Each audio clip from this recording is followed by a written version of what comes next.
नमस्कार दोस्तों, आप सभी का एक बार फिर से स्वागत है आपके अपने YouTube चैनल हरियाणा की ताकत पर। और भाई मैं प्रिंस मलिक आप सभी का एक बार फिर से स्वागत करता हूं अपने चैनल पे। तो भाई जैसा कि आप सभी जानते हैं, बड़ौदा हल्का आज हिट लिस्ट में आ गया और जो बड़ौदा हल्का ये एक हॉट सीट भी बन गई है, क्योंकि यहाँ पे लगातार 3 बार कांग्रेस के कैंडिडेट जीतते आ रहे थे। और उससे पहले INLD का ये गढ़ था, तो चौधरी भूपेंद्र सिंह हुड्डा ने 2005 के बाद ये गढ़ तोड़ दिया था। 2009 से लगातार 3 बार 9 में और 2014 में, उसके बाद 2019 में यहाँ से श्री कृष्ण हुड्डा जी MLA बने थे। तो अब उसके बाद उनका निधन हो गया। तो भाई ये तो भगवान के हाथ में, भगवान की करनी है। तो अब देखते हैं जो अगला जो बड़ौदा का योद्धा होगा, जिसको बड़ौदा की MLA की कुर्सी का ओहदा मिलेगा, वो देखते हैं भाई कौन होगा। तो भाई जो बड़ौदा की शख्सियत है या फिर कोई भी पुराने कैंडिडेट हैं, वर्कर हैं कोई सी भी पार्टी के, हम उनसे आपको रूबरू करवा रहे हैं। तो इसी के साथ एक बार फिर से जुड़ चुके हैं कांग्रेस पार्टी के जो वर्कर हैं, जो बहुत पुराने वर्कर हैं, जिनके बारे में मैं आपको कुछ बातें बताने जा रहा हूँ और उनके मुँह से ही रूबरू करवाने जा रहा हूँ। तो भाई एक बार शुरू कर देते हैं। नमस्कार जी। नमस्कार भाई मलिक साहब। मैं सबसे पहले आपके YouTube चैनल का भी स्वागत करता हूं और आपके YouTube चैनल की माध्यम से मैं पूरा हल्का बड़ौदा वासियों से हाथ जोड़कर राम राम करता हूं। तो जी आपका भी स्वागत है, आपका अपना YouTube चैनल है, कोई दिक्कत नहीं। तो जी मैं एक बार थोड़ी सी बातें जानना चाहूँगा कांग्रेस पार्टी के बारे में और आपके बारे में। जैसा कि आपका भी, जो मैंने गांव में भी पूछा था, और भी आपका जो करियर रहा राजनीति में और जो आपका परिवार रहा, वो भी करीबन 40-50 साल से कांग्रेस से जुड़ा हुआ है। बिल्कुल 40-50 साल से बात करें हम भाई जी, मैं आपके चैनल के माध्यम से बताना चाहूँगा। मेरे पिताजी जी चौधरी धूप सिंह जी, चौधरी रणबीर हुड्डा जी, दादाजी हमारे जो उनके साथ जुड़े थे। और आज तक हम इस परिवार के साथ लगा लो या पार्टी के साथ 50 साल से इस परिवार के साथ जुड़े हैं। अच्छा, तो चौधरी भूपेंद्र सिंह हुड्डा ने ताऊ देवीलाल का गढ़ तोड़ दिया था 2009 में, उसके बाद लगातार 3 बार बने थे। तो अब की बार आपको क्या लगता है कि चौधरी भूपेंद्र सिंह हुड्डा अपना गढ़ बचा पाएंगे, अपना दमखम दिखा पाएंगे, या फिर बीजेपी के खाते में जाएगी या कोई और पार्टी के खाते में? भाई जी, कोई गढ़ बचाने वाली बात तो तब हो ना जब कोई संदेह हो। आप इस बात को तो दिमाग से निकाल दो, जिसने भूपेंद्र हुड्डा जी टिकट देंगे हल्का के आदमी ने, वो निश्चित ही क्लियर 1/3 पोजीशन से जीतेगा, कांग्रेस की सीट रहेगी। अच्छा, मतलब आपका कहने का मतलब यहाँ से कांग्रेस ही जीतेगी। तो जीतेंगे। अच्छा, अगर मान लो चौधरी भूपेंद्र सिंह हुड्डा आप पे दाव खेलते हैं, तो आपको क्या लगता है जो अपना बड़ौदा हल्का ये आपको कितना आशीर्वाद दे पाएगा और आप इनकी उम्मीदों पर कितना खरे उतर पाओगे? हल्का बड़ौदा ने हमेशा ही मेरे से प्यार किया है।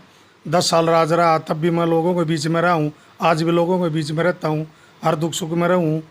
पूरा हल्का बड़ौदा मेरे से प्यार करता है और उम्मीद नहीं कहता, मैं कन्फर्म आपको विश्वास दिलाता हूँ, पूरा हल्का बड़ौदा मेरे साथ है, चौधरी भूपेंद्र हुड्डा जी के साथ है।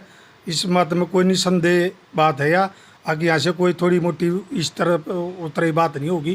कांग्रेस पार्टी बहुत चौधरी भूपेंद्र हुड्डा की जीत निश्चित जीत है। तो मैं एक बार इनका नाम बता देता हूँ आपको। इनका नाम है इंदर राज, और उर्फ भालू भी बोल देते हैं इनको। तो भाई इनकी कांग्रेस पार्टी में मैंने देखा था कि बहुत पुरानी पकड़ है और अच्छे खासे चौधरी भूपेंद्र सिंह हुड्डा के साथ भी इनके रिश्ते हैं। तो मैं एक दो बात और पूछना चाहूँगा कि जो मैं और भी वर्करों से मिला हूँ, जो भी जोन सी दूसरी पार्टी होगी, तो मैं उनका नाम तो नहीं लूँगा, मेरे को नहीं पता आपने वीडियो देखी है या नहीं देखी। तो वो पार्टी वाले कहते हैं कि भाई चौधरी भूपेंद्र सिंह हुड्डा जो, उनके ऊपर तो बहुत सारे केस लगे हुए हैं और वो जेल में जाने वाले हैं।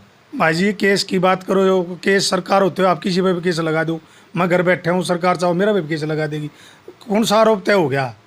ये तो 10 साल से कहने लग रहे हैं 2 दिन रुक जाओ, 5 दिन रुक जाओ, जेल में चले जाएंगे। ये संभव बात है? चौधरी भूपेंद्र हुड्डा एक साफ छवि के नेता हैं। उन्होंने तो बिल्कुल विधानसभा में भी ये कहा, भाई आप इंक्वायरी कराओ, अगर मेरे में कुछ हो तो मैं तैयार हूँ। और वो इंक्वायरी में अपना सारा सहयोग भी दे रहे हैं, जब भी बुलाते जाते हैं।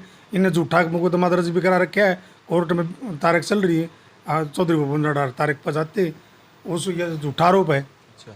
तो एक अपना इलेक्शन हुआ था पिछली बार 2019 में, MP का इलेक्शन हुआ था। तो ओवरऑल तो चौधरी भूपेंद्र सिंह हुड्डा हार गए थे। यहाँ से मैं एक बार सबको बताना चाहूँगा दर्शकों को, जो चौधरी भूपेंद्र सिंह हुड्डा थे कंपटीशन में, और JJP से दिग्विजय चौटाला जी थे, और BJP से जो थे वो थे अपने रमेश चंद्र कौशिक जी। तो वो रमेश चंद्र कौशिक जी थे जो वो जीत गए थे। तो यहाँ से जो भूपेंद्र सिंह हुड्डा थे वो हार गए थे, करीबन 1-1.5 लाख वोट प्लस से हार गए थे।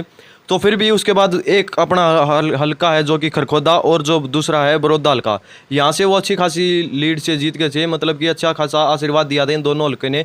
तो अब की बार पता नहीं क्या होगा, ये तो आगे की बात है। तो एक बार मैं भाई साहब से पूछना चाहूँगा, आपको क्या लगता है भूपेंद्र सिंह हुड्डा यहाँ से फिर से अपना दाव लगा पाएंगे? बिल्कुल दाव लगा पाएंगे। MP इलेक्शन की अब जो बात कर रहे हो आप, MP इलेक्शन में दूसरे कारण थे। एक मोदी की एक लहर, एक सुनामी थी, एक वो झूठा प्रचार था देशभक्त वाला। चौधरी भूपेंद्र हुड्डा हारने के बाद सोनीपत में एक मीटिंग बुलाई थी, उसमें ये कहा था आगे भाई जीतने वाले से हारने वाले के मेरे चर्चा ज़्यादा है। इस बात में कोई वो दिक्कत नहीं है, वो अलग इलेक्शन था, ये अलग इलेक्शन है। चौधरी भूपेंद्र हुड्डा निश्चित जीतेंगे बड़ौदा। अच्छा, अगर अब की बार चौधरी भूपेंद्र सिंह हुड्डा यहाँ से जीत जाते हैं या फिर उनका कैंडिडेट जीत जाता है, तो क्या आपको लगता है कि 2024 के इलेक्शन पे भी इसका बहुत प्रभाव पड़ेगा? बहुत बड़ा प्रभाव पड़ेगा, और आप निश्चय कर लो आप भी, और मैं भी कहता हूँ कि चौधरी भूपेंद्र हुड्डा 2024 की सरकार बनाएगा पक्का। ये 75 पार की झूठ बात कह रहे थे, लेकिन चौधरी भूपेंद्र हुड्डा 2024 में 75 पार का से ही सरकार बनाएंगे। अच्छा, एक जो दुष्यंत चौटाला जी हैं, मैं उनके बारे में 2-3 सवाल पूछना चाहूँगा। क्योंकि उनका सरकार के अंदर हिस्सेदारी भी है और उनकी भागीदारी भी है, तो वो अपने आप को किसान नेता भी बताते हैं, और उसके बावजूद भी उन्होंने कहा था कि 72 घंटों के अंदर किसान की जो पेमेंट है, जो फसल की पेमेंट है, वो आ जाएगी, तो आई नहीं वो। 30% मैंने कल अखबार देखोगे ना आप, मैंने अखबार में भी लगवाई है, और हम आपके चैनल के माध्यम से भी बताना चाहूँगा, ऐसा इतिहास में पहली बार हुआ है इतने दिन किसान की गेहूँ की पेमेंट लेट हुई है। और एक और आपने शायद पता नहीं हो, एक दुर्भाग्यपूर्ण बात हो रही है किसान के लिए, अब 7.5 रुपये क्विंटल जो गेहूँ में काटा है वो लेबर का पैसा किसान से काटा है 7.5 रुपये क्विंटल। ये भी एक दुर्भाग्य बात है। इतिहास में कई सरकारें आई गई, लेकिन ये पहली बार हुआ कि किसान के खाते से पैसे काटा लेबर का। अच्छा, तो भाई ये भी एक बहुत बड़ा खुलासा हो गया। तो मैं एक छोटा सा जिक्र और करना चाहूँगा कि जो अपने चौधरी ओम प्रकाश चौटाला जी, मैं थोड़ी सी उनके बारे में पूछना चाहूँगा। जो उनके पुत्र हैं अभय चौटाला जी, मैं उनके कैंडिडेट से भी मिला था, तो उन्होंने भी बताया था कि जो चौधरी भूपेंद्र सिंह हुड्डा हैं, उनका तो जो काम ये कर रहा है कि एमएलए तो बनता बड़ौदा हल्के से, और वो भी यहाँ पे जो अपना उनका खुद का गढ़ है वहाँ से कैंडिडेट उठाते थे और यहाँ पे लगा देते थे जो खिड़वाड़ी के थे, और जो काम होते थे सारे वो सांगी खिड़वाड़ी के ही होते थे। भाई जी, ये बिल्कुल निराधार बात है, गलत बात है। चौधरी भूपेंद्र हुड्डा ने बड़ौदा हल्के में बहुत ज़्यादा विकास कार्य कराए हैं, नौकरियां भी बहुत, रोजगार भी बहुत दिया है। ये तो एक दुष्ट प्रचार है, दूसरी पार्टी आरोप प्रत्यारोप लगाती है, लेकिन बड़ौदा हल्का में काम किया श्री किशन हुड्डा जी ने भी और चौधरी भूपेंद्र हुड्डा जी ने भी। अच्छा, मैंने एक सर्वे किया था बड़ौदा गांव का, तो मैं वो भी थोड़ा सा जिक्र करना चाहूँगा। वहाँ पे मैंने पूछा था कि भाई जो एमपी साहब अपने उनके बारे में क्या राय दोगे, तो उन्होंने बताया था कि भाई वो तो हमें दिखाई नहीं देते। नहीं, वो तो गुम हो गए, वो तो विस्तार लगाने वाला काम कर रहे हैं, गुमशुदा की तलाशी है। आप रमेश कौशिक की बात कर रहे हो, हाँ जी। वो तो दिखेगा ही नहीं।